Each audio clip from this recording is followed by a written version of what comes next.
Engine ચાલતા હોય છે, ડબ્બા તો પાછળ અનુસરણ કરે. સુરેન્દ્રનગરના સૌ એન્જિનોને મળવાનો એક રાજીપો વ્યક્ત કરું છું.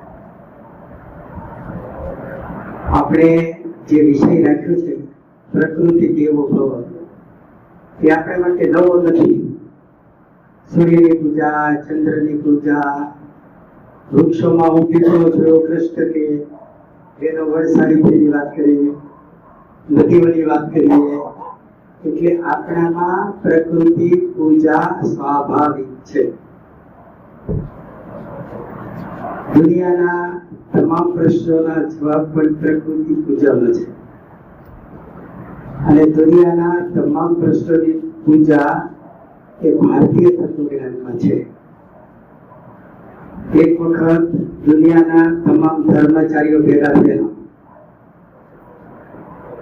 એમાં ખ્રિસ્તીના ધર્મચારી એમ કીધું કે જો અમને 3 મહિના આપવામાં આવે તો અમે આખી પૃથ્વીને ખ્રિસ્તી ધર્મયુક્ત કરી દઈએ. તો મુસ્લિમ ધર્મના વડા ઉભા થયા, એમને એવું કહ્યું કે અમને 3 દિવસ આપજો. 3 દિવસમાં અમે આખી દુનિયાને મુસ્લિમ કરી દઈએ. તો આપણા વડા ઉભા છે હિન્દુ ધર્મના, કે તમે અમને 3 મિનિટ આપો, અમે 3 મિનિટમાં આખી દુનિયાને હિન્દુ બનાવી દઈએ. એટલે મુજાઈ કેવી રીતે તમે ડિઝાઇન વ્યક્ત કરો, 3 મિનિટમાં આખી દુનિયા હિન્દુ કેવી રીતે થઈ જાય? શું તમારી પાસે? અમારી પાસે તો અમારી ડિઝાઇન છે, અમે તો રજૂ કરી દઈએ, તમારી ડિઝાઇન રજૂ કરો. તો આપણા ધર્માચાર્યએ બહુ સરસ વાત કરી કે મારે હિન્દુસ્તાનમાં જઈને એટલું જ કહેવાનું છે કે આપણે 33 કરોડ દેવતા હતા ને, એમાં 15-20 ઉમેર્યા છે. મોહમ્મદ સાહેબ ને ઈસુ ને આ બધાને અંદર ઉમેરી દો. વાત થઈ ગઈ. કોઈ અમારા તો 33 કરોડ ને 5-15 વધે તો હું કહેતો. આટલો સૌંદર્યયુક્ત ધર્મ એ આપણો છે. આ બહુ સમજવાની વસ્તુ છે. દુનિયા જેમાં ફાફા મારે છે એ ભારતના લોકોને સહજ સાધ્ય છે. અત્યાર સુધીમાં વિદેશોમાં હજારો એવી કોન્ફરન્સ થઈ ગઈ કે જેનો વિષય એ હોય કે ઈશ્વર એક છે કે અનેક છે. 2-3 દિવસ સુધી ચર્ચા થાય, કોઈ એના પ્રમાણો આપે, પણ છેલ્લે નિર્ણય કર્યા વગર થતા પડે. એ લોકો નિર્ણય કરી શકતા નથી કે ઈશ્વર એક છે કરે છે. ઇવન પોપ ભારતમાં આવ્યા ત્યારે ભારતીય લોકોએ વિનંતી કરેલી કે તમે તમારા સ્ટેજ ઉપરથી એકવાર બોલો કે ઈશ્વર બધા સરખા છે, ન બોલો. એક વાત ભારતમાં આવી ન બોલો.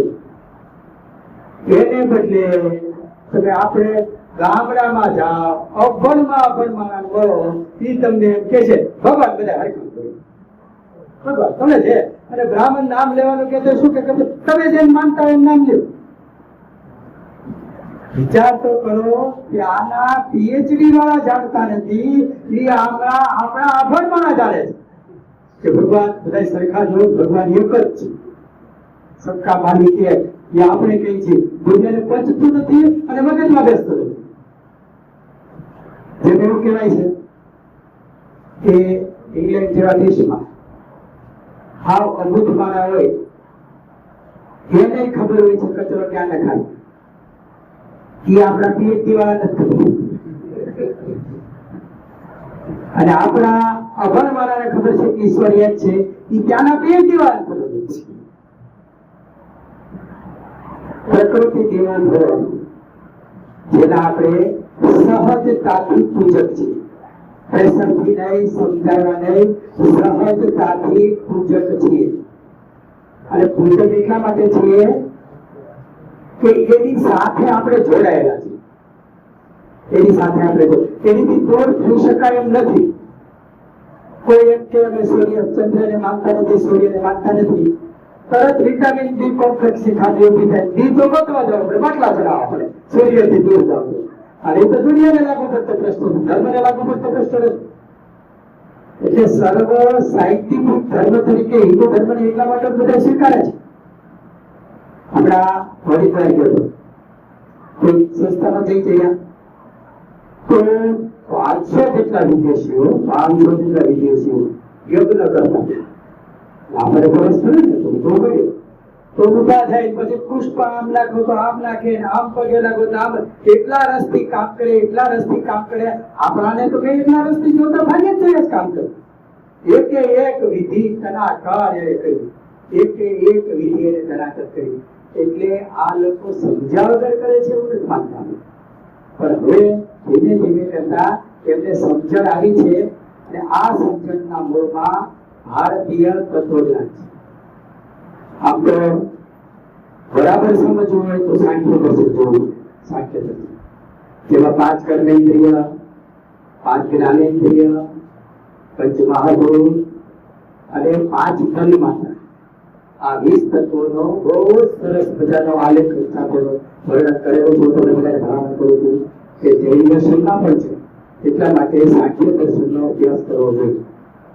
20 તત્વો આ થયા. પછી ઉપર છે પ્રકૃતિ, પુરુષ, મન, બુદ્ધિ અને અહંકાર. 25 તત્વોની આખી સૃષ્ટિ બનેલી છે. આખી સૃષ્ટિ એ 25 તત્વોની બનેલી છે. એટલું સરસ રીતે સમજાયું છે, એટલું સરસ રીતે સમજાયું છે કે સમજવામાં પણ આપણે વાર લાગે. અને જ્યારે સમજીએ ત્યારે આપણને આપણા શાસ્ત્રો પ્રત્યે માન થાય. કરવા આટલું બધું આપણા ઋષિ મુનિએ વિચાર્યું છે, આટલું બધું ઊંડાણમાં આપણા ઋષિ મુનિ ગયા છે. ગીતાની અંદર પણ પ્રકૃતિની વાત છે એ જબરદસ્ત વાત કરી છે. વેદ પુરાણમાં પણ તમને આ બધી વાત છે એ જોવા મળે. એના સ્પેશિયલ સૂક્ત છે. તમને નવાઈ લાગશે, નથી સૂક્ત છે. બોલો, નદીનું એક સૂક્ત ઋગ્વેદમાં છે. સરમાં પણ એ વાત સૂક્ત છે. કેટલા વિષયોને આવરી લઈને આપણા ધર્મોએ એની વાત કરી છે. પણ આ સમયમાં એટલું બધું પ્રાપ્ત કરવું, અભ્યાસ કરવો એવું બહુ બધાને નથી અનુકૂળ પડતું. એટલે આપણે થોડા વર્તમાનમાં આવી અને આને થોડુંક સમજવાનો પ્રયત્ન કરવો છે. પેલું એક વાક્ય બરાબર સાંભળી જશે કે દુનિયા 5-7 માણસો ચલાવે છે. 5-7 માણસો ચલાવે, બાકીના બધા તો એમાં ક્યારે એમાં ભેળવાઈ જાય એની એને ખબર નથી, ખુદને ખબર પડતી. મને યાદ છે 2009માં એવી જાહેરાત કરી BSNL એ 1200 રૂપિયામાં 9 GB નેટ. 1200 રૂપિયામાં 9 GB નેટ આખા વર્ષમાં ગમે ત્યારે વાપરી શકો, માત્ર 9 GB. અને સરકારી કર્મચારી અધિકારી સિવાય કોઈ મળવા પાત્ર નથી. અમે બધાએ રાતોરાત સ્કીમ લઈ લીધી. બોલો, બીજા માણસોને મળવા પાત્ર નથી. અને રોજ જોયા કરી નેટ ચાલુ નથી પણ વપરાઈ જાય. ઘીની જેમ વાપરી, ઘીની જેમ અમે નેટ વાપરી. એમાં તમને આવ્યું કે રોજનું 2 GB ફ્રી. અરે તો 700 GB થયું વર્ષનું ફ્રી. અચ્છા, તો કોલ કરવાના કેટલા સેકન્ડ ઉપર આવતું હતું. ઇનકમિંગ તો મારી ગયું, સેકન્ડ ઉપર આવતું હતું. તો કે જેટલી કલાક વાત કરીએ કે કરો ફ્રી. શું વાત કરો છો? મેસેજ કરવા તો એ ફ્રી, વોટ્સએપ કરવા તો એ ફ્રી. તો સિમ ના કાટ ફ્રી થાય, સીધા સિમ એ ફ્રી. આપણને તેની દયા આવે કે આ કંપની કેટલી ચાલશે. બધું ફ્રી, બધું ફ્રી. 1 મહિનામાં 9 કરોડ સિમ વેચાણ. 1 મહિનામાં 9 કરોડ સિમ વેચાણ. બીજા મહિને 13 કરોડે આટલું વેચ્યું. થાય ચોટી ગમે એટલા ખોટું કરે. આ ગયું ઊંડાની સાથે ગયા, આમ થકાયું.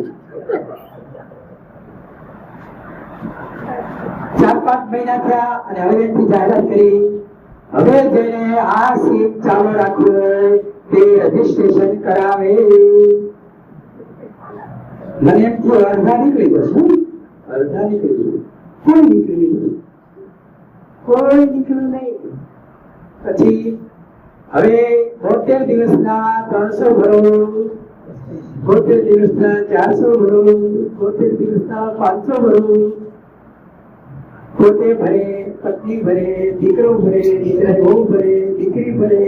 એક મહિનામાં કેટલા ગયા કોને ખબર? કેમ ભાઈ કેમ થયું?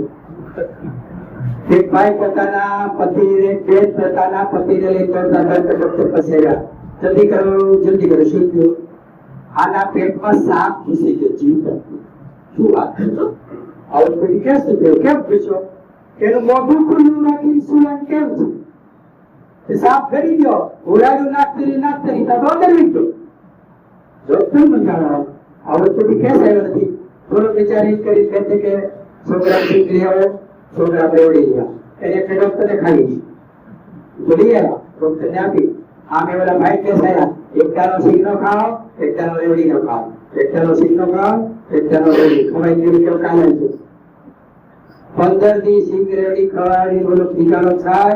અંદર ઓલો ખાઈ જાગી ગયો છે, પેટમાં માથા મારે છે, પેટ કાપતું પડે કાપી નાખો, પણ સાપ ને બહાર કાઢો. સારું એટલે બેનને મોકલા 100 ગ્રામ સિંગ લઈ આવો. રેવડી સિંગ લઈ આવો. આને એમ તો ફરી તો દવા ફેરી સામે બેસાડ્યા, ખાવા માંડો. સિંગનો દાણો 1 2 5 સિંગના દાણા પેટમાં ગયા ને તાતો એને મોઢું બહાર કાઢીને સાપ કે રેવડી ક્યાં? ડોક્ટર આમ પકડીને ખેંચીને ફેંકી દીધો. પેલા લખણ પાડવા પડે. મફત નેટ આપીને આખા ઘરને ધંધે લગાડી દીધા. એવી ટેવ પડી ગઈ. પછી કહેવા રજીસ્ટ્રેશન કરો, હવે પૈસા ભરો. પૈસા ભરવા ભારતના લોકોને ખબર નથી. ઘેરે પૈસા આપી શકે છે. ઘેરે થી પૈસા જાય છે તોય કોઈને ખબર ન પડી. એક દાદાએ તો રાત્રે 1:30 વાગે પોતાનો મોબાઈલ ચાલુ કર્યો, નેટ ચાલુ કર્યું, ત્યારે એને ખબર પડી કે આખું ઘર ઓનલાઈન છે. દીકરી ભણ બધા ઓનલાઈન છે. ગોદરા ઓઠા તો નિર્ણય કે હોઈ જાય છે. એલા હોઈ નથી ગયા, ચાલુ છે બધાના ફોન. ફરી મારું વાક્ય સાંભળો. દુનિયા 5-7 માણસો ચલાવે છે. કાલ બધાને એક લાઈનનો મરાઠો લઈ જાય, આમ શક્તિ મારવા આ બધા કાલ બે કેવું હોય, આ બધા કચેરી ઉપર આ મોઢે રહી જાય. પણ ભારતીય તત્વજ્ઞાન આ સંબંધમાં શું કે છે? તો ભારતીય તત્વજ્ઞાન કે છે રાજા કાલસ્ય કારણ. જે કઈ પરિસ્થિતિ હોય એના જવાબદાર રાજા છે. દિલ્હીમાં હોય તો રાજા, આઈના હોય તો મુખ્યમંત્રી, જિલ્લામાં હોય તો કલેક્ટર, સ્કૂલ હોય તો એના આચાર્ય, સજાયત હોય તો એના પ્રિન્સિપાલ, ઘરમાં તમે. રાજા કાલસ્ય કારેલા. દિલ્હીમાં ઈના ઈ લોકો છે, એ જ પબ્લિક છે, એ જ અધિકારી છે. ખાલી નરેન્દ્રભાઈ આવ્યા, વિચાર તો કર, ખાલી માથું પડ્યું, કેટલું પરિવર્તન આવ્યું. એટલે મારી વાતને સમજવા માટે તમારે આપણી લાંબી વાત ફરી સમજવી પડશે. આપણે ત્યાં ઉપાય દેવામાં પેલો નંબર તમારી એક અખતરો કરવાનો. હા વધારે મારે તમને લાગે આનામાં કાંઈ કહેવત નથી, એને ઉભા રાખી તમારે પૂછો મને માથું દુખે છે, શું કરશું? 10 ઉપાય દેખાડશે. 10 ઉપાય આપણે બધા લોકો બહુ ખબર પડે છે. એક ભાઈ તો કે એક્સિડન્ટ થાય ને ત્યારે લગભગ આગલા ડબ્બાને નુકસાન થાય છે. સરકારે આગલા 2 ડબ્બા પાછળ જોડી દો. ઉપાય તો છે, પ્રશ્નના ઉપાય આપણી પાસે છે.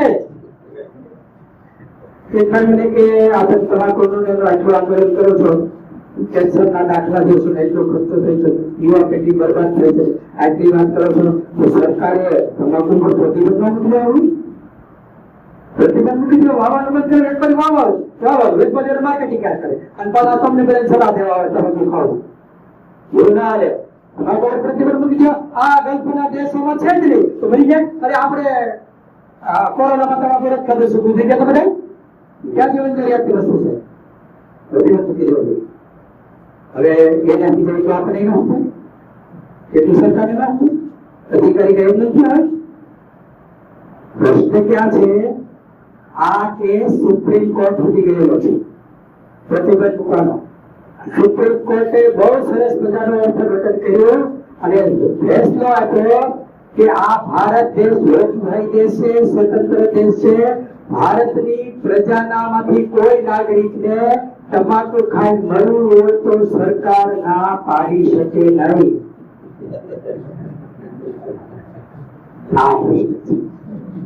આ પ્રશ્ન છે. કેમ આ પ્રશ્ન છે? તો ગાંધીજીએ કીધેલું દેશ આઝાદ થઈને રામરાજ લાવવું છે. રામરાજ એટલે શું? રામનો એક ધોબી મેળો મળે અને સીતાનો ત્યાગ થાય. તો વિચાર કરો, ગામમાં એક માથા ભારે માણા આવે, ગણપતિ નામ લેવાનું લીધું શું થાય? ધીરે ઘરે આવે, એ તારા ઘરની પંચાયત કરું છું, મારા ઘરની પંચાયત કરું, મેં નહીં આવે. એક જાતિ મારે નામ ને પણ થઈ જાય જીતી જાય.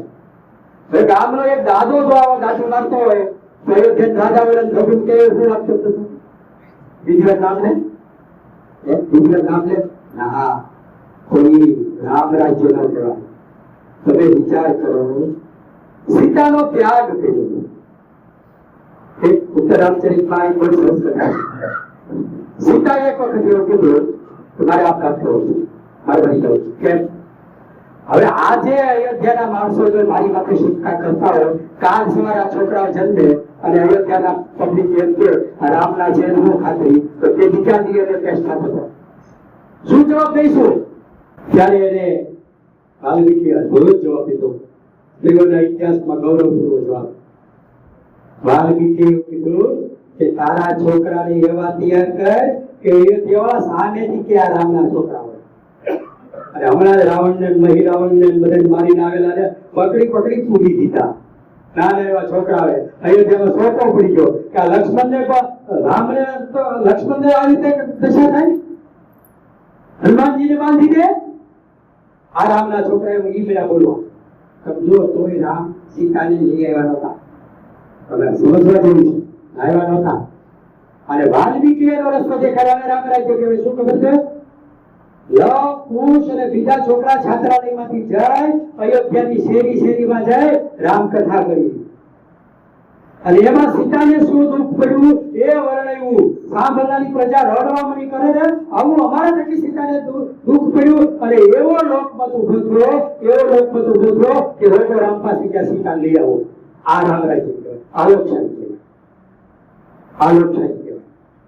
એટલે આપણે પણ જે કરવા માંગતા હોય 5-15 જણા નહીં, બધા ભેગા થઈ એનું ચિંતન કરીએ અને લોક સુધી લઈ જઈએ. આ કામ છે એ રામ રાજ્યનું છે, આ કામ લોકશાહીનું છે. આ સંસ્થાનો ધન્યવાદ આપું છું કે તમે આ કામ કરી રહ્યા છો, તમે આ કામ કરી રહ્યા છો. અને આ સમયે આટલા બધા લોકો હાજર છે. તત્વજ્ઞાનની વાત હોય એમાં ઘણી બધા આવે, એમાં તો નીંદર આવે. એની બદલે આટલા પ્રભુ લોકો આટલા શાંતિથી સાંભળવા માટે આવ્યા છે. બધાને ધન્યવાદ આપું છું. અને દુનિયાથી સરસ મજાનું સંકલન કરી રહ્યા છે એટલે એમને પણ હું ધન્યવાદ આપું છું. થોડુંક ઊંડાણમાં જઈને થોડોક વિચાર કરીએ. આ પૃથ્વી પર છે શું શું? તો એક તો અચેતન વસ્તુઓ છે, જેને જળવી, દાખલા તરીકે માટી, દાખલા તરીકે પથ્થર. એમાં કોઈ ખાસ કરીને કોઈ સંવેદના પણ નથી, જળ છે. એથી આગળ જાઓ એટલે જીવ સૃષ્ટિ છે. જીવ સૃષ્ટિ, બેક્ટેરિયા વગેરે જે જીવ સૃષ્ટિ, સંવેદના નથી. એથી આગળ જાઓ એટલે પ્રાણી સૃષ્ટિ આવે, પ્રાણી સૃષ્ટિ. એથી આગળ જાઓ એટલે મનુષ્ય. 4 ભાગ પડે, 4 ભાગ. પહેલા 3 ભાગમાં દરેકને પોતાની ભૂમિકાની ખબર છે. માટી છે તને ખબર છે મારે છોડ ઉગાડવાનો છે, તત્વો પૂરા પાડવાના છે, ધરતીને તપવા દેવાના નથી, પાણી સાચવવાનું છે, એને ખબર છે. એને પોતાની ભૂમિકાની ખબર છે અને સમગ્ર સૃષ્ટિમાં પોતાની શું ભૂમિકા છે એની પણ ખબર છે. અને વ્યક્તિગત રીતે શું કામ કરવાનું છે અહીંયા બેઠા બેઠા એ ખબર છે. અને સમગ્ર સૃષ્ટિનો હોય પાર્ટ છે એની પણ એની ખબર છે.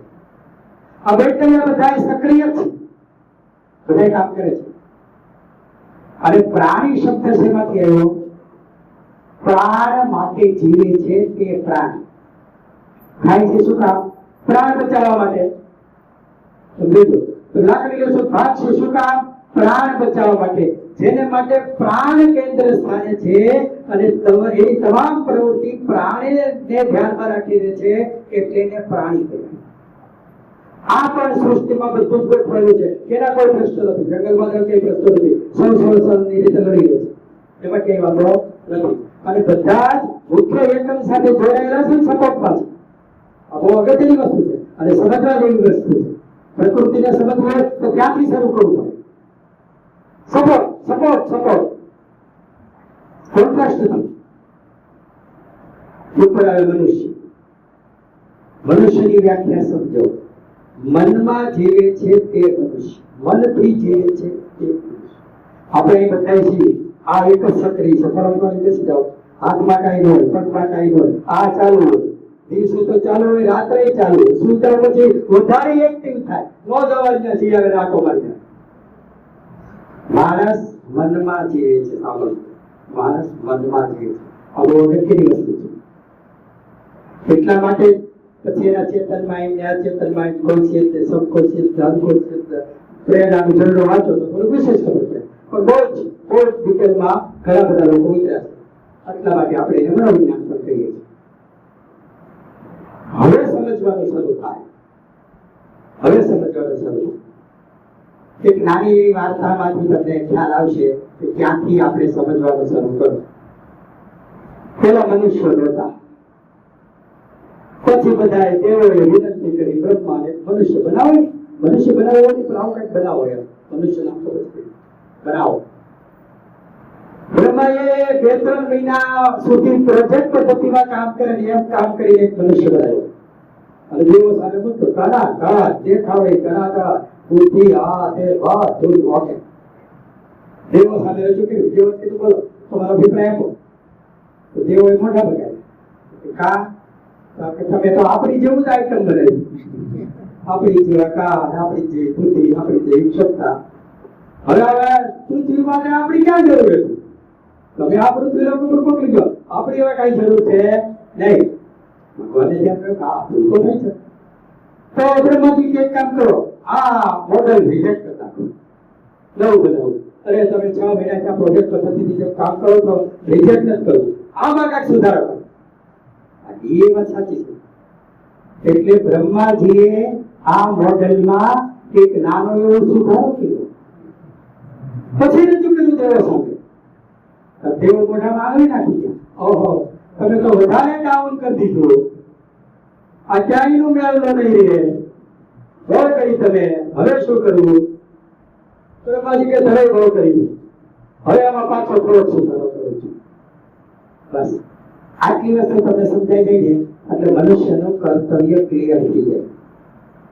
તો પેલા મનુષ્યને દેવ તુલ્ય બનાવ્યો અને પહેલો વેલો એને સુધારો શું કર્યો તો કે એમાં એક વાયરસ નાખ્યો. એક વાયરસ તમામ મનુષ્યો. કેવો વાયરસ ખબર છે? આળસ. આળસ નામનો વાયરસ એવો વ્યાપી ગયો કે બધા ઉપર સવાર થઈ ગયો. બોલો, પ્રજાને બહારના પ્રકાશ કરતા ગોદડાનો અંધારો વધારવાનો નથી.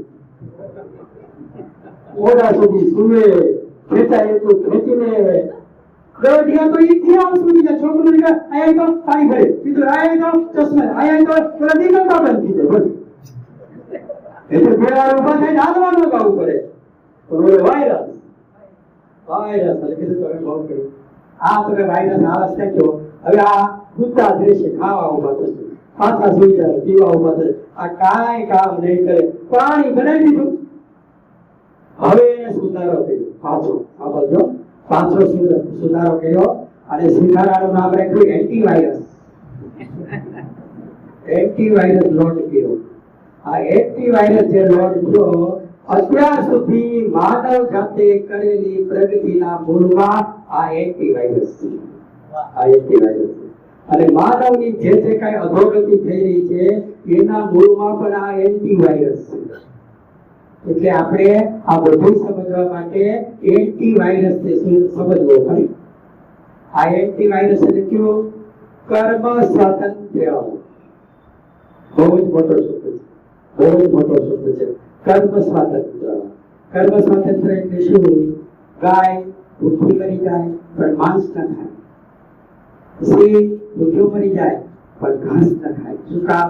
એ કોઈને કર્મ સ્વાતંત્ર્ય નથી. એની ડિઝાઇન ફિક્સ છે, આ કરવાનું છે, આ નથી કરવાનું. એની ડિઝાઇન ફિક્સ છે. 1000 વર્ષ પહેલા કાગડો જેવો માળો બનાવતો હતો એવો જ અત્યારે બનાવે છે. કોઈ કાગડે બાથરૂમ બનાવ્યું એવો દાખલો નથી. શું કામ? એને કર્મ સ્વાતંત્ર્ય નથી. એને કર્મ સ્વાતંત્ર્ય નથી. એની ડિઝાઇન ફિક્સ છે. કર્મ સ્વાતંત્ર્ય માત્ર માનવ છે. એટલે માનવે ક્યાંય ને ક્યાંય સુધી ચંદ્ર સુધી પ્રગતિ કરી. દેખો 8 ફૂટનો કૂદકો મારતો કોઈ 10 ફૂટથી કાઢ્યો નથી. એને કર્મ સ્વાતંત્ર્ય નથી. મનુષ્ય નથી. મનુષ્ય નથી. આ એન્ટીવાયરસ નાખ્યો, પાછળ દેવો ખીચાય. અરે તમે શું કર્યું કે તમે કર્મ સ્વાતંત્ર્ય આપ્યો, આ ન કરવાનું કરશે, આ ન ખાવાનું ખાશે. હવે આનું કઈ વાપર્યું? આ તો બધું કરે. એને ક્યાં કોઈ પૂછવાનું હતું? ભગવાન પૂજાય છે જે કરું ને દૂધની કેરી કરી છાશનો ડેરો થાય. તમે બધા ખોટ કાઢ્યા કરો છો. પછી ભગવાને એક છેલ્લો નિયમ જાહેર કર્યો અને એ નિયમ આધારિત અત્યારે આપણું ધર્મશાસ્ત્ર છે. ગીતા એની માત્ર છે. ગીતા એની માત્ર છે અને આપણે બધા માટે એ સૌથી બેસ્ટ વસ્તુ છે.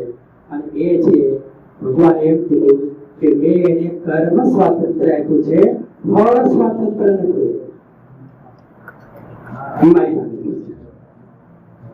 અહીંયાથી હું ડિઝાઇન તૈયાર કરી અને પૃથ્વી લોક ઉપર મોકલી દઉં કે જેમ કરો એમ કરે. પણ પછી હું ઉપર વાંચતો હતો. ઉપર વાંચતો હતો. આમાંથી શિક્ષકો કેટલા છે ઉત્તર કરે તો? ધન્યવાદ. પૂરી થયું. એમને જલ્દી સમજાય છે. આપણે સ્કૂલમાં છોકરાઓને નાટક તૈયાર કરાવી, મહારાણા પ્રતાપનું નાટક તૈયાર કરાવી, અઠવાડિયા સુધી પ્રેક્ટિસ કરાવી. 26મી જાન્યુઆરીએ પછી નાટક ભજવાનું હોય, જ્યાં ભગો કરે તમે શું કરો? એક ચપટ ચડાવી દો નહીં. જ્યાં આગળ ખાવે ને ત્યાં મને રૂમ થાય. આટલા દિવસ પ્રેક્ટિસ કરવાની ખબર પડતી આમ કે અને રૂમમાં ભોગલાવી નાખે. ત્યારે રૂમમાં આવે ત્યારે એક ઉપર તો જેમ કરવું એ કરવા દે.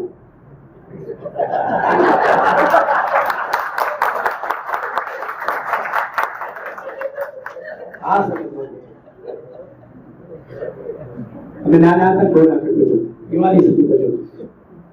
એમાં અમારું દ્રૌપદી વસ્ત્ર આનંદ તો બધી પ્રખ્યાત. એટલે ગામના આનંદ આપણે ભજવા જઈએ ને આવે એમાં કોઈ સમજ નથી. એમાં એક વખત કૃષ્ણ બહાર ગયેલા, સીતા બસમાં આવી ઘેર ભૂલી એટલે દ્રૌપદી કે તારી એક સાડી મને આપી દે અને તું દુશાસનને કહી દેજે કે 7 ખેંચવાની નથી 6 ખેંચવાની છે. દ્રૌપદી એક સાડી દઈ દીધી. અહીંયા ફેટો મારી દીધો. અહીંયા ખેલ શરૂ થયો. કોમ્યુનિકેશન ગેપ એવો થયો કે દ્રૌપદી દુશાસનને કહેતા ભૂલી ગઈ. અને છેલ્લી હાડીએ હું હામ આવી ગયા. દ્રૌપદી કે નફાટ આબરૂનો સવાલ છે. એ તમારી આબરૂ થાય જરા કાલથી રહે. પણ દુશાસને તો ખેંચી જ દીધી છેલ્લી હાડી. બોલો. અમારો એક મિત્ર દ્રૌપદી બીજો તો ચટી અંડરવેર પહેરી ઉભો અને પછી અમને માર્ગદર્શન દેનાર અમારા એક સાહેબ હતા. અમને એવા પગલાવ્યા એની વાત સમજાવ્યું. અહીંયા આપણને બધાને કર્મ સ્વાતંત્ર્ય છે. જ્યારે ઉઠવું હોય ત્યારે જે ખાવું હોય, જે બોલવું હોય, જે વર્તન કરવું હોય, કોઈનો ઉપર બેઠો બેઠો ખીચાય છે. સુરેન્દ્રનગરમાં જલસા કરીએ. તમારી વાત હા એમ કે હારે વાત બહુ સરસ કામ કરો. આવો તમારું સન્માન થાય છે. પેલા ઘણી બધી વાતો આપણને મગજમાં નથી બેસતી. દાખલા તરીકે એક શ્લોક છે પૂર્ણમિદં પૂર્ણમદઃ અને પાછું પૂર્ણાત પૂર્ણમુદચ્યતે. પૂર્ણમાંથી પૂર્ણ લઈ લો તો અવશિષ્ય વધે છે એ પૂર્ણ. આ પૂર્ણ હોય એમાંથી પૂર્ણ લઈ લો તોય આ પૂર્ણ વધે. આ કોઈ કોઈ વધે મને 100 રૂપિયા હોય કોઈ 100 રૂપિયા દઈ દો મને 100 વધે. કોઈને મગજમાં બેસતું નતું. મોબાઈલ મગજમાં બેસાડી દીધું. મોબાઈલ મગજમાં દેશે શું કામ? મારી પાસે મને મોટો ફોટો સારો રહ્યો છે. પૂર્ણમિદમ રોવાને દો પૂર્ણમદઃ એ નહીં પૂર્ણ મળે અને એને કઈ દીધા પૂર્ણ એવા વશિષ્ય છે એને બેસાડ્યું મગજમાં. એટલે આપણે કહીએ છીએ ભારતીય ધર્મશાસ્ત્ર અનુકૂળમાં મગજમાં બેસીએ તો શાંતિ રાખજો, પેલા મોઢું ઉકેલા ત્યારે મગજમાં બેસતો આપણું મગજ નાનું પડતું ટાઈમ આવે ત્યારે ઉકેલાય. તમને ખબર છે મારો આ મોબાઈલ હું ત્યારે પાણી નાખી દો અથવા તમે તોડી નાખો તો મને કંપની આ ફોન આમાં હતા એટલા ડેટા સાથે આપી ક્યાં છે એની પાસે એટલે એક વાક્ય આપણે સમજાવવું શું ઉપર વાળો બધું જોવે છે કોણ જતું છે એટલે બધા હિસાબ કેમ રાખતો છે? કરોડો માણસો છે પણ બધાનો મોબાઈલનો ડેટા એની પાસે, બધાનો મોબાઈલનો ડેટા એની પાસે. એટલે જેના મોબાઈલ ચોરાઈ જાય ને એ ઘણા ખરા તો ફરિયાદ જ કરતો, અને પોલીસ ખાતું મારી દીધી એનો જ મોબાઈલ દેખાય કામ ઘેરે દીધી તમારે લોકો તમને આવડે છે સમજાય છે કઈ? દુનિયા એટલી ખુલ્લી થઈ ગઈ છે, એટલી ખુલ્લી થઈ ગઈ છે એ મોબાઈલ દેખાય.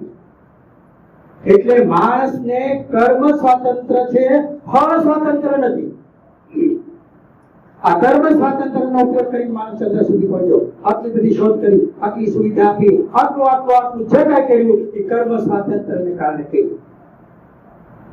હવે એમાં કર્મ સ્વાતંત્ર્યમાંથી એક બુદ્ધિશાળી વર્ગ હતો એ વેપારી વર્ગ તરીકે જન્મ્યો અને એને આઈડિયા લગાડ્યા એને એમ થયું કે આ બધી પ્રજા દાતણ કરે છે રોજ તો એમાં કાંઈ ન થઈ શકે ને આપો જાહેરાત કોણ વ્યક્તિ એવી જાહેરાત આપી મેં આ બધા બ્રશ ને ઘસવા મેં તો એકવાર ખતરો કરી આખું કુટુંબ બેઠું તો જાહેરાતમાં વૃત્તિ થયું કાંઈ નહોતું.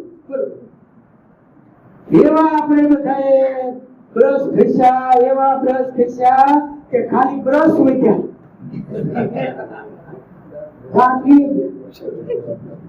15 વર્ષના છોકરા ડેન્ટિસ્ટમાં ઉભો હતો નહીતર આપણે જન્મમાં ત્યારેથી આ દાંતની 100 વર્ષની ગેરંટી છે અને કાંઈ ન થાય.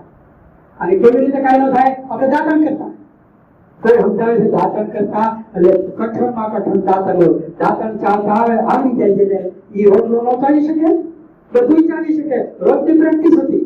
પછી ઈ દાંતણથી તમે બ્રશ કરો એટલે ઓલા લોગા લગાડો થી પેસ્ટ ન જોઈએ, બ્રશ ન જોઈએ, એને બે ચીરિયા કરી નાખો એટલે ઊંધું થઈ ગયું. 3 in 1 વગર ખર્ચે આખું ઘર જલસા કરતું હતું એ બધું કેન્સલ કરીને આ નાખ્યું. હું બ્રશ બધાય મેળા કસવા પ્રકૃતિથી એટલા દૂર ગયા એટલે પ્રકૃતિએ તેની સજા કરી દાંત જવા મળ્યા. એક ઠેકાને વૃત્તિષ્ઠ આવી ગયા. આ સમજવાનું છે. અંગ્રેજોએ 46 માં જવા ઘડીક વાર એક સર્વે કરાવ્યો અને એની પેલાને એક સર્વે આધારિત સર્વે ભારતના ખેડૂતો કેવી રીતે ખેતી કરે છે તો એને કીધું પશુપાલન કરે છે. આ પશુપાલનને ખાવા જોઈએ ખેતરમાં પેદા થાય છે. આ પશુ જે પોદરા કરે એ વાડીને કરીને ખાતર કરે છે. એની બૈરાઓ કામ કરે છે. ભેગું પશુ ક્યારે મોટું થઈ જાય ખબર નહીં. વાછડો આવે તો ખેતી કરે છે, વાછડી આવે તો દૂધ દે છે. સરસ રીતે તંત્ર ગોઠવાયેલું છે. તો 10-15 જણા કામે લગાડે ગોઠવાયેલું છે ને એ તોડવાનું છે. બિયારણમાં શું છે તો કે પોતે બિયારણ પેદા કરે છે. સીન થઈ હોય એની ધાર છે, પવનથી પોચી હોય આગળ વહી જાય, કઠણ હોય હેઠે પડે એને વાવે. બિયારણ કોઈ ખરીદતા નથી, ખાતર કોઈ ખરીદતા નથી, દવા કોઈ છાંટતા નથી. બધું તોડવાનું છે નથી તોડી દીધું. તો વિચાર તો કરો ઘેરે ચીકડું પાક્યું હોય એના આટલા બી હોય ઈ નહીં વાવવાના, ઓલા આપણે 10 રૂપિયા પડી ગઈ હોય છોડ તો રાખવાનું જ નહીં. અને વાડીએ તમે વાવો કાલા પછી ભેગા કરી મૂકો દેવાસરી. પેલા પ્રકૃતિ આપણો નિયમ તો શું આપણે ખાવા જોઈએ આપણું, બાકીનું બધું વાડીએ પહોંચાડ ખોલવાડીએ લગભગ કેમ ક્યાં પડ્યું ઘેરે લઈ આવ્યો ઢોરને ખવડાવો, પાછું વાડી ઘટતું થાય એટલે તત્વો ઘટતા નતા. હવે વાડીમાં કઈ નાખવાનું છે એને હળગાવવાનું એટલે પંચાયત જેવી સ્થિતિ ભારતની થવા માંડી અને યુવાનો ભાગી ગયા. પ્રકૃતિથી જેટલા વિરુદ્ધ ગયા એટલા આપણે દુઃખી થયા. આ વાત બરાબર સમજો. એટલા આપણે દુઃખી થયા. એક વિસ્તારમાં ચકલીઓનો ત્રાસ વધી ગયો, ખાસ તો બાજરા હતો. તો સરકારે દવા છાંટી ચકલીઓ મારી નાખી. એને એમ કે બીજા વર્ષે ઉત્પાદન વધશે તો ઘટ્યું. સંશોધન કર્યું, ઘટ્યું કેમ? તો કે ચકલી ત્યાં બેસતી ત્યાં ખાલી દાણા ન ખાતી, પરાગરજ લઈ જતી હતી, એક એક ઠેકાણે પહોંચાડતી હતી, એટલે ભરેલી ગરમ થતું હતું, એટલે બાજરો થતો હતો. લાવવા પડ્યા ચકલા. પ્રકૃતિથી વિરુદ્ધ જેટલા ગયા એટલાને પ્રકૃતિએ સજા કરી. આપણે સરસ રીતે પાણી પાછા જ પીતા હતા. પાણીમાં ક્યાં કઈ પ્રશ્ન કોઈ દીકો પ્રશ્ન નથી. કુવાનું પાણી પીતું હતું, ઉપર કબૂતરા બધું પડ્યું હોય તોય તો લાકડા પડ્યા હોય તોય ડોલ ખેંચી કરતા હતા, તોય કઈ પ્રશ્ન નતો. શું કામ? તો કે માટી જંતુનાશક છે. ગાંધીજીના માટીના પ્રયોગો વાંચ્યો, જંતુનાશક છે. રોકે જ હતું એમાં લઈ આરો સિસ્ટમ. એટલે 1 મહિના સરસ ચાલે, પછી એનું મેમરજ નાખો, કોયલું નાખો, રોયલું નાખો, ધંધે લાગી જાવ. ઈ પાણી પીવો એટલે વિટામિન B12 ઘટે એટલે દવા લ્યો. હવે ઈ તમે જે ફોર્મમાં આપે છે ઈ ફોર્મમાં શરીરને પચે નહીં એટલે કિડની ખરાબ થાય. આની ડાયાલિસિસ સિસ્ટમ થઈશું. બોલો બધું ક્યાં રહે? તમે આ કરો અમે આ કરી દઈશું. વેપારી વર્ગ બજારમાં આવી ગયો. વેપારી વર્ગ બજારમાં આવી ગયો અને વેપારીએ આપણને પ્રકૃતિથી વિમુખ કર્યા. પ્રકૃતિથી વિમુખ કર્યા. એટલે આપણું આ સૂત્ર હતું જ, પ્રકૃતિ દેવો ભવ. પ્રકૃતિ દેવો ભવ. જે તડકે રહે ને એને વિટામિન ડી નો ઘટે, ડોક્ટરો ઘટે. શું કામ? એસી માં બેઠા હોય, છાંય હોય, ડોક્ટરો પોતાને ઘટે. આપણે કહીએ છીએ કે જે લોકો સીમમાં જાય એને સીમમાં ન જવું પડે. સીમમાં જાય એને જીમમાં ન જવું પડે. તમે જેમ શરૂઆતમાં વાત કરીએ, મારા ઘરને ગુજરાત સરકારનો આદર્શ એવોર્ડ મળેલો છે. મારી ઘરે 3 વર્ષ ચાલે એટલું વરસાદનું પાણી સ્ટોકમાં છે અને એને માટે મેં ખર્ચ કર્યો નથી એટલે જગ્યા રોકી દીધી. અસલ એટલે જોવા આવે છે એટલે એવોર્ડ મળ્યો છે. ખર્ચ કર્યા વગર, જગ્યા રોક્યા વગર 3 વર્ષથી વરસાદનું પાણી મારા ઘરે સ્ટોકમાં છે. 60% રોગ પાણી જન્ય છે. વરસાદનું પાણી પીવા માંડીએ ને તો 60% રોગ તો એની મેળે નહીં જાય. દરેક નાગરના ઘરમાં વરસાદી પાણીનો ટાંકો છે. આયા રાજા ગમે હોય, મંત્રી નાગર હોય, એ બુદ્ધિશાળી પ્રજા છે, એના ઘરમાં હોય. ગમે એટલો વરસાદ પડે મારું ઘરનું પાણી બહાર જતું નથી. અમરેલીમાં 65 વર્ષ પહેલા એક સાથે 18 ઇંચ વરસાદ એક દિવસમાં પડ્યો હતો, તો પણ મારું ઘરનું પાણી બહાર ગયું નથી. માત્ર 2,80,000 મારું ઘર બન્યું છે. માત્ર 2,80,000. હું બંગલો બનાવું તો જેમ કે સેપ્ટેમ્બરમાં પૈસા છે એટલે રહ્યું છે. મોટા ભાગના પ્રશ્નો મેં વગર પૈસે સોલ્વ કર્યો છે. મ્યુનિસિપાલિટી પાણી આવે પાછું ન જાય એને માટે મેં રજવેવાનું 10 રૂપિયામાં બન્યું છે અને 24 વર્ષથી ચાલે છે. હજી મિત્રો વગર પૈસે બધા પ્રશ્નો સોલ્વ કરવા. હું ઘરે હોત ન હોત મારા તમામ ઝાડવા પાણીના હોય. આ રીતે જરૂરી તે સિસ્ટમ જ એવી ગોઠવી છે. આખી સિસ્ટમ 60 રૂપિયામાં ગોઠવાઈ. પૈસાની જરૂર નથી, ઈચ્છા શક્તિ હોવી જોઈએ.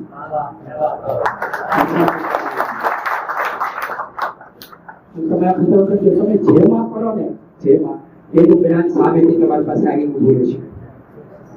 કિસ્કિંધા નગરીમાં પહેલું ચોમાસું લક્ષ્મણે જોયું તો રાજમહેલમાં મોટા થયા હતા. એટલે જ આપણે ત્યાં છોકરા ઉછેરવાની 2 પદ્ધતિ છે, એક રામની રીત, એક કૃષ્ણની રીત. કૃષ્ણ તમે જો બાળપણમાં બકાસુરને માર્યું, હોલિકાસુરને માર્યું, માસી પૂતના મારી, કૃષ્ણને માર્યું, પછી ગાદીએ બેઠા, પછી ભણવા ગયા. રામે બાળપણમાં એક પરાક્રમ કર્યું હતું. બંગલામાં મોટા થયા, મૂળ સુવિધા સાથે મોટા થયા. એને ક્યાં મગજ વાપરવાનું હતું? મગજ તો વેલાય વાપરવાનું હતું. એટલે 2 પદ્ધતિ છે. બાળ ઉછેરની 2 પદ્ધતિ છે. મેં પણ મારી ઘરે લગભગ બધું રફ એન્ડ ટફ રાખે છે. પૈસાની જરૂરત નથી. લક્ષ્મણે પહેલું ચોમાસું જોયું, એટલું પાણી અમે કોઈ હંપી ગયા હંપી. અરે તાજમહલ તો કચરો કહેવાય. હંપી જવાય તો હંપી 30 કિલોમીટરમાં નગર છે અને એ વખતની પાણીની વ્યવસ્થા તો તમે જુઓ. જ્યાં રામ સુગ્રીવ આ બધાનું મિલન થયું હનુમાનજી એ હંપી. લક્ષ્મણ કે આટલું બધું પાણી આ પાણી જશે ક્યાં? રામ એનો અદ્ભુત જવાબ હતો. રામ કે જે દુનિયાનું સર્વ જ્ઞાન એના સાધક પાસે, એના લાયક માણસ પાસે એની મેળે જાય છે, એમ આ પાણી એની મેળે સમુદ્રમાં જશે. તમે એકવાર નક્કી કરો, મારે આમાં તો જમીન થવું છે, આમાં ઉતરવું છે. જ્ઞાન એની મેળે આવી ઉભું રહેશે. સાધકના ભાગમાં છે, ધંધો કરનારના ભાગમાં છે, બિઝનેસ કરનારના ભાગમાં નથી. એના ભાગમાં પૈસા છે, પૈસા મળે, વારસામાં પૈસા, અને વારસામાં મળેલા પૈસા છોકરાઓને વાપરતા ન આવડે, ઉગાડતા આવડે. કામેલા પૈસા હોય વાપરતા આવડે, અને જે કામે ને એને ભગવાન વાપરવાની બુદ્ધિ મફતમાં આપે, સ્કીમમાં આપે.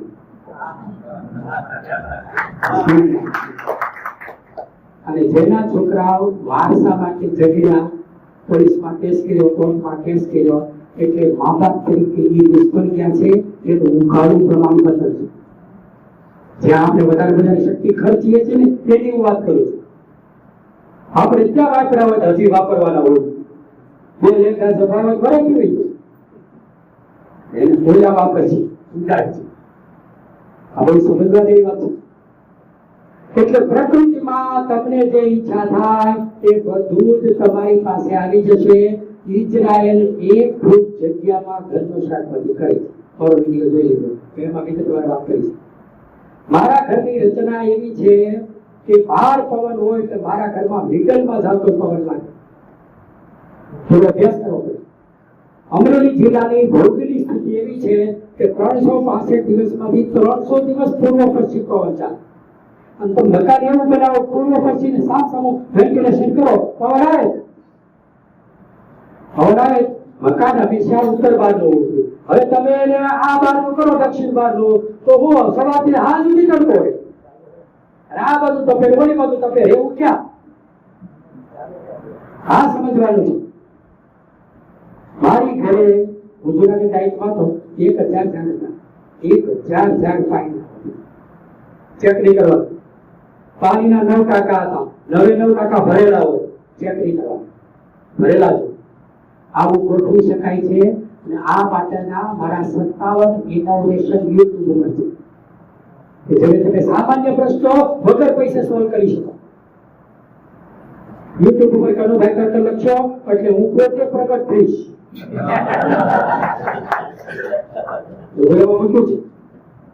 મારા પત્ની બાબાપુર પીટીસી કોલેજમાં પ્રોફેસર, રોજ આવે ફરિયાદ કરે, રોજ ત્યાં અમારું એક વીઘાનું ફાર્મ હાઉસ મારું લીધું છે. એમાં મારે જાતે હું પેદા કરું છું. અમે બે ખેતરમાં જઈને કામ કરવા માંડ્યા. બધાય પ્રશ્નો તમે બોલ્યા જીપમાં જાવ તો જીપમાં જવાની જરૂર નથી. અને બેનો તો હવે એવા સુધરા છે કે ઘેરે કામવાળી નીકળે રાખે અને બેન હાલવા નીકળે.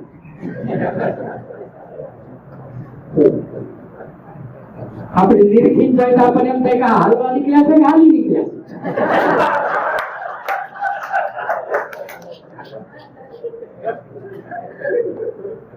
એવી અદભુત વાત છે. ઘરે કાંઈ કામ કરે નહીં અને જીભમાં જઈને વાળ ખાય.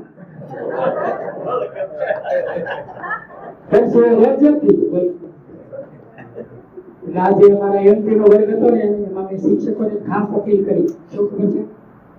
ઘરે કમસે કમ ભાઈઓને ખાસ વિનંતી છે કે ઘરે કમસે કમ પોતા કરજો. પોતા શું કામ? પોતા કરો એટલે 5 આસન થઈ જાય, રોજ થઈ જાય.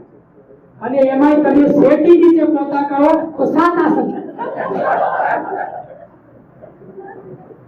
એક યુવકમાં આ વાત કરીને એક બેને રાતે મને ફોન કર્યો, હું તમારા ભાઈ શીખવાડ્યું. તો પોતો કરવા કઈ વાત કરી બેઠા કરી ગયા અરે શેકી નીચે ઘૂસી ગયા કોઈ રીતે નીકળે નહીં આખી સોસાયટી ભેગા થઈ શેકી ઉપરનો સામાન કાઢ્યો ઊંચો કર્યો કઈ નીકળ્યા તો વિચાર તો કરો માત્ર માનવ જેવા છે કે ચાલતા નથી પ્રાણી પક્ષી તમે જો દી ઉગ્યા પછી કોઈ સુતા નથી પક્ષીથી માંડી વાદળાથી માંડી કીડીથી માંડી હાથી ઉડી નીકળી પડે એને કોઈ પ્રશ્ન નથી એના દવાખાના નથી આ સમજવાનું છે એટલા માટે આપણા ધર્મશાસ્ત્રોએ બધું ભેગું કરી એક વાક્યમાં કહી દીધું એક જ વાક્યમાં આપણા ધર્મશાસ્ત્રનો ઉદ્દેશ આવી ગયો શું નો thyself તારી જાતને ઓળખો પરબ્રહ્મને ન સમજાય તો સાવ શુદ્ધ ગુજરાતીમાં સમજાય દીધું શું આત્માને ઓળખ્યા વિના રે લખ 84 નહીં તો ટળે અને મહાભારત કાળે આવડું મોટું લાખ શ્લોકનું મહાભારતનો ગ્રંથ લખ્યા પછી એક વાક્યમાં એનો સાર આપો પિંડે સો બ્રહ્માંડે દુનિયામાં જે કાંઈ છે એ તારામાં છે આ સમજવાનું છે અને આ સમજવાની શરૂ થાય એટલે એને કહેવાય આત્મજ્ઞાન એટલે એને કહેવાય આ બહુ અગત્યનું છે ડોક્ટરોમાં વૈજ્ઞાનિકોમાં બુદ્ધિશાળીમાં જેમ જેમ ઊંડા ઉતરતા ગયા ને એ નાસ્તિક હતા નાસ્તિક આપણા વૈજ્ઞાનિકો શરૂઆતમાં નાસ્તિક હતા જેમ જેમ ઊંડા ઉતરા આપણી રચના જો जिसकी रचना इतनी सुंदर वो कितना सुंदर होगा क्या सुन पहुंचा ઊંડા ઉતર્યા એટલે પહેલી ઊંડા બાયપાસ સર્જરી કરવાનું થાય ને હવે તમને ખબર છે 3 પ્રકારના અભિસરણ હોય શારીરિક અભિસરણ યકૃત માર્ગીય અભિસરણ અને ફૂફસ માર્ગીય અભિસરણ ફૂફસ માર્ગીય અભિસરણ એટલે હું હૃદયને લોહી પૂરું પાડે હવે જ્યાં કાંઈક પ્રશ્ન થઈ જાય એટલે એ કાપી હા ડોક્ટર છે નો કરો રીપ્યો તમને પેશાબનો માર્ગ્યો પણ જીભ કોઈ પાસ ખોરાય મોટા પ્રશ્ન હતા હૃદય નહીં અમુક સમયે એ ઢીલું પડે તો શું કરવું પછી વૈજ્ઞાનિકો મગજમાં આવ્યું કે ભગવાને રચના કરી છે એટલે કાંઈક આમ હશે દરેકના પગમાં એક એક્સ્ટ્રા નળી હોય ઈ તમે કાઢો એટલે બરાબર લાગી જાય આ સમજવાનું છે આ સમજવાનું છે તમને ખબર છે લોહી બે જગ્યાએ શું થાય બોલો ક્યાં ક્યાં ભેંસામાં કે કીડી જો બધું બરાબર છે તમને ખબર છે લોહીનું પંપિંગ બે જગ્યાએ થાય આ લોહીનું પંપિંગ આપણને છે માત્ર હૃદય કરે છે પીંડી કરે છે પીંડી આ નીકળે ને એટલું પંપિંગ પ્રેશર કરે મગજને સૌથી વધારે લોહી એ પંપિંગ કરે ત્યારે મળે એટલા માટે દરેકે ચાલવું જોઈએ નાનું એવું હોય સ્કૂટર થી કિક નો કરાય પછી સ્કૂટર ખાલી વધે છે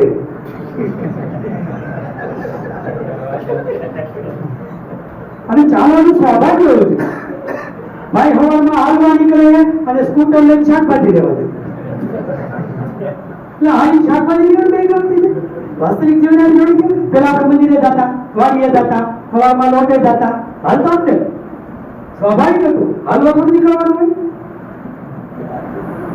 કુદરતની જેટલા નજીક સાંભળજો કુદરતની જેટલા નજીક એટલી જીવન મજા એટલી તંદુરસ્તી પ્રકૃતિ દેવો ભવ એટલે પ્રકૃતિને આમ દેવ માનવાના છે આપણે પ્રકૃતિ પૂજક છીએ આપણે ખુલ્લા આકાશમાં સુવાનું હોય હવે તો એ વહી ગયું હું જ્યાં રાત રોકાઉં ત્યાં રાત્રે આકાશ દર્શન કરાવું અદભુત નજારો છે તમે જુઓ તો ખરા તમે આ બાજુ જુઓ આકાશમાં બધી આકાશમાં એવું ન બને કે કા સપ્તર્ષિ ન હોય સપ્તર્ષિ જ્યારે ન હોય ત્યારે 5 તારક હોય જ એટલે શું કે છે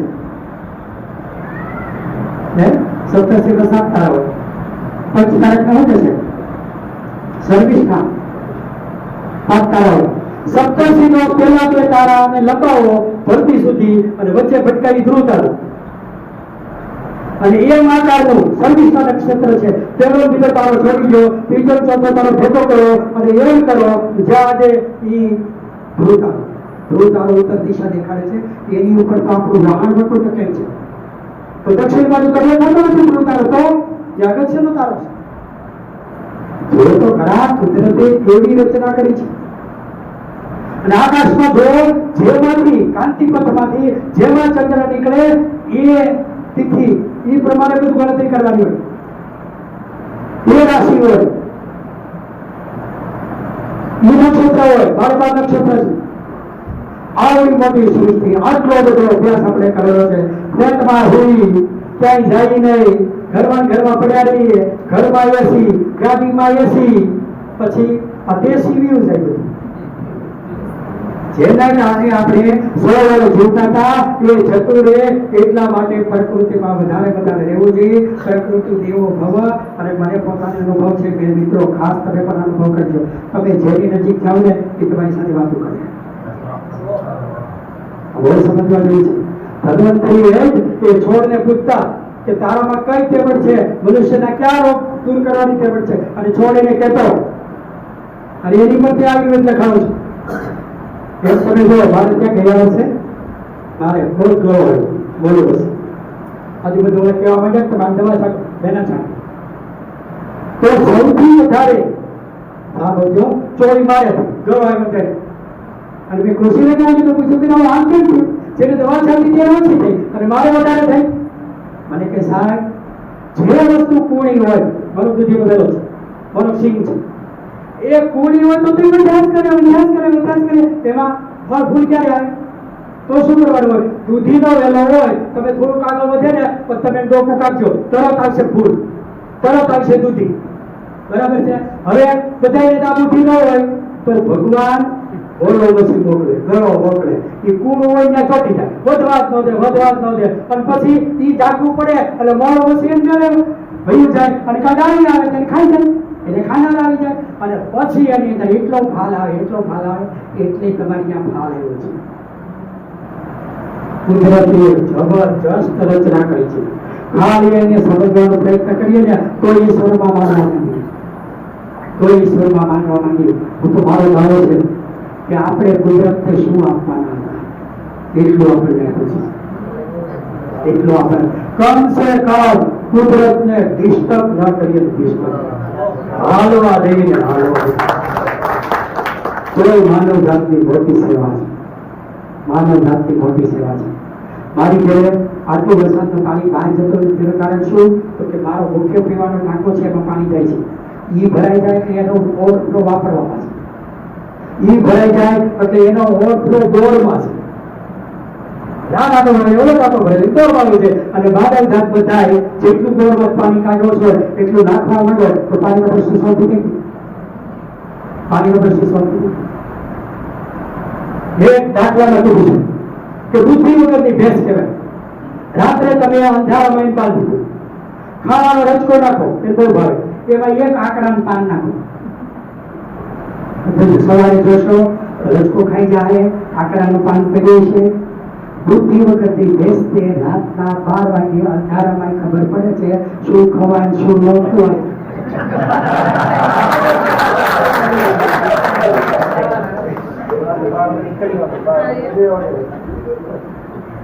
ખાલી ઇનપુટ સુધારી રહી ઇનપુટ તો આ શરીરનું પાસિંગ 100 વર્ષનું છે.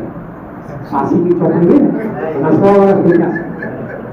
માત્ર દાંત અને વાત એ બે કંપની ફિટિંગ નથી, એસેસરી છે.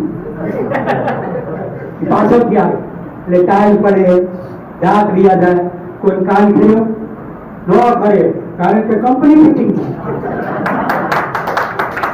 બધા અવયવની 100 વર્ષની ગેરંટી છે, પણ જીવતા આવડે તો. એટલે હું બધા મારા જાણીતાને કહું છું કે દશરથ રાજા મરી ગયા પછી રામને કેટલા દીએ ખબર પડી. આવડા મોટા રાજા હતા તો. અને અત્યારે આપણા બાપુજી વિદેશમાં મરતા હોય તો યુટ્યુબ ઉપર દેખાડે, કોલ કરીને દેખાડે.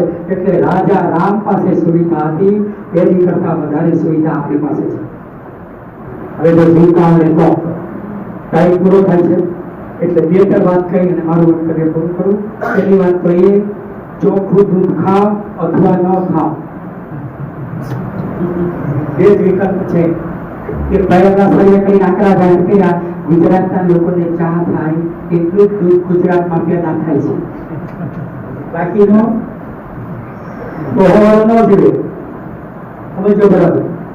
સિંગ તેલ જાતે કઢાવો, માથે ઉભા રહીને. માથે મહેન્દ્રસિંહ અને સર્વૈયા મહેન્દ્રસિંહ વિદ્યાપતિમાં 400 તેલ કઢાવે છે, પેલા અમરેલી કઢાવે. એટલે આપણે માથે ઉભા રહી એક ટાઈમ ન આપી જાતે તેલ કઢાવી ખાવ અથવા ન ખાવ. એક જણ મારી પાસે આવ્યો, બોલો મને કહે તમે પેલું છે કીધું બોલો ચોખા તેલ ખાવ.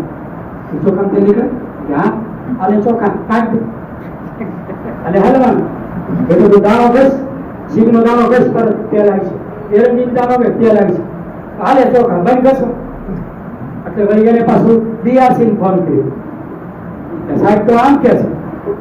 એટલે કે ચોખામાંથી નો તેલ નીકળે એના છિલકામાંથી નીકળે. બોતરાવાળી બેટા બાપદાદા ભૂખ્યા નાખી દીધા તો તેલ કાઢો ક્યાં નીકળે છે? ઓ લુધિયાના હે ચોખા ગુજરાતમાં થાય છે, ફેક્ટરી લુધિયાના આયના પર.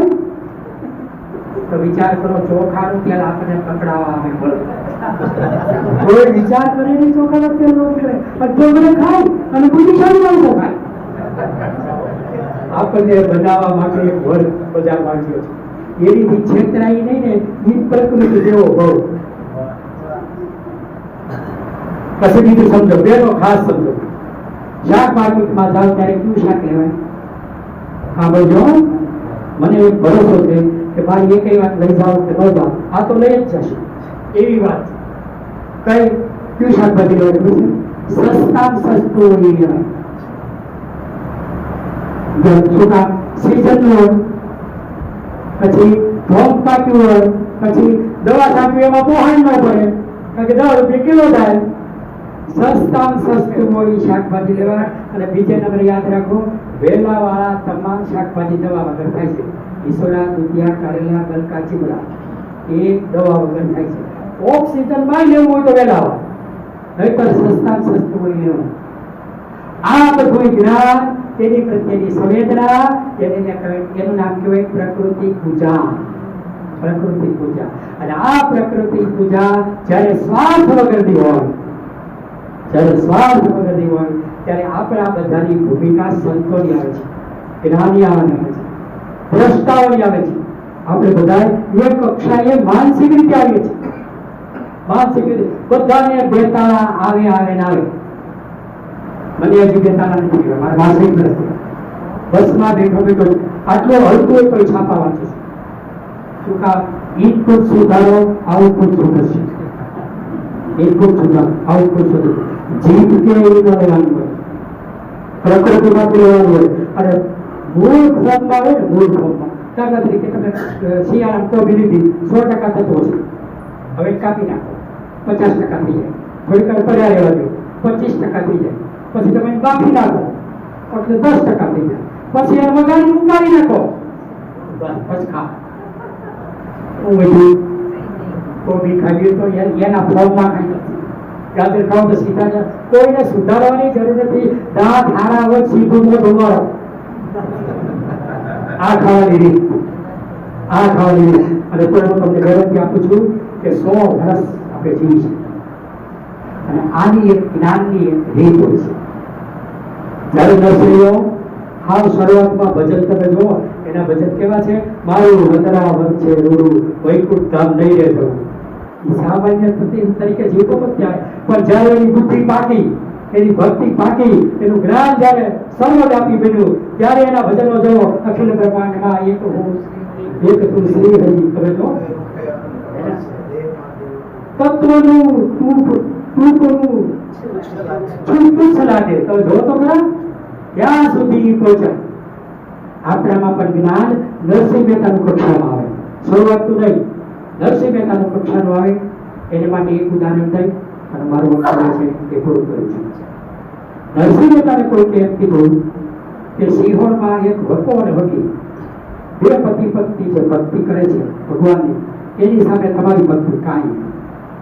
એટલે આને જિજ્ઞાસા થઈ કે મારી ભક્તિ પણ આગળ વધે એટલા માટે હું જરા એને મળવા ગયા.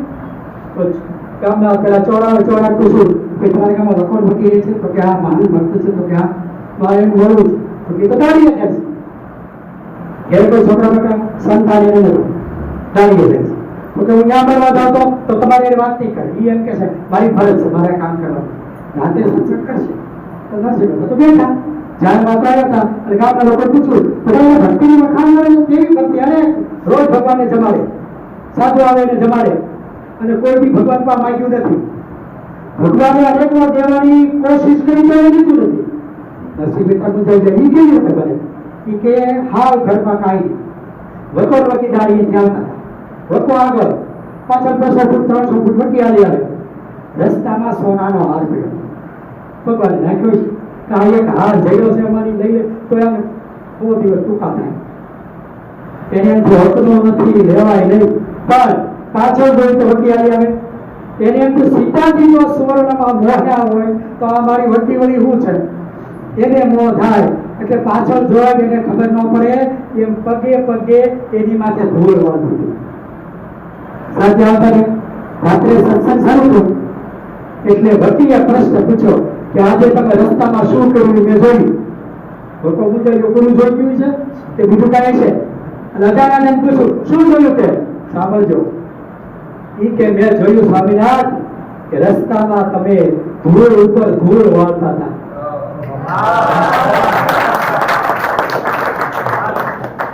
હા ભક્તિની કક્ષા કહેવાય. એટલે નરસિંહ મહેતાને જ્ઞાન હું આવ્યો હતો ભેગા રાત્રે બેઠા રસોઈ કરી જમવા બેઠા લોકો વકીલી આસન નાખ્યા. નરસિંહ મહેતાનું આસન નાખ્યું. એક ચોથું આસન નાખ્યું. થાળી પીરસાઈ ગઈ. ચોથી થાળી પીરસી. બધી બાજુ કે માનુડા ઓ બેટા જમીને જમવા બેઠા એટલે કરો ચાલુ. 1 મિનિટ તો ગઈ જમવાય ભૂખ્યો રહ્યો કાંઈ જવું નતું.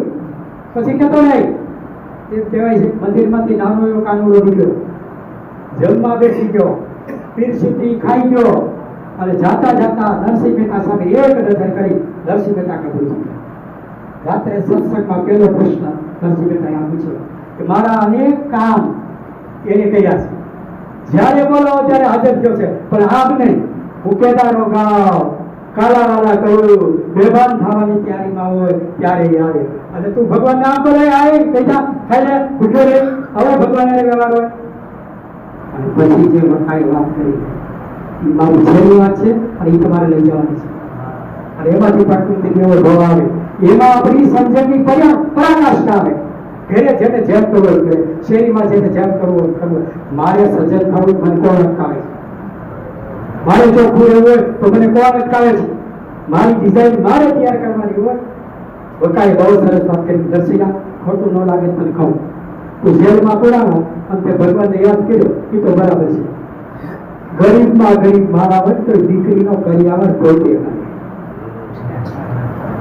દીકરાના લગ્ન ગોતે કરી એટલી તો ગરીબ માટે હોવી જોઈએ. સમાજ સેવા નથી કરી અને હાવ એટલે હાવ ખાવા ધાન ન હોય ને એ બાપનું શ્રાદ્ધ ગોતે કે ભગવાનની ભક્તિ તો કરી પણ આ નારા નાથમાં કામ કેટલા કર્યા અને પૂછે ને કોઈ કામ શીખવું કોઈ દિવસ કામ શીખ્યું નથી અને દાડી કરીને ખવાયું છે.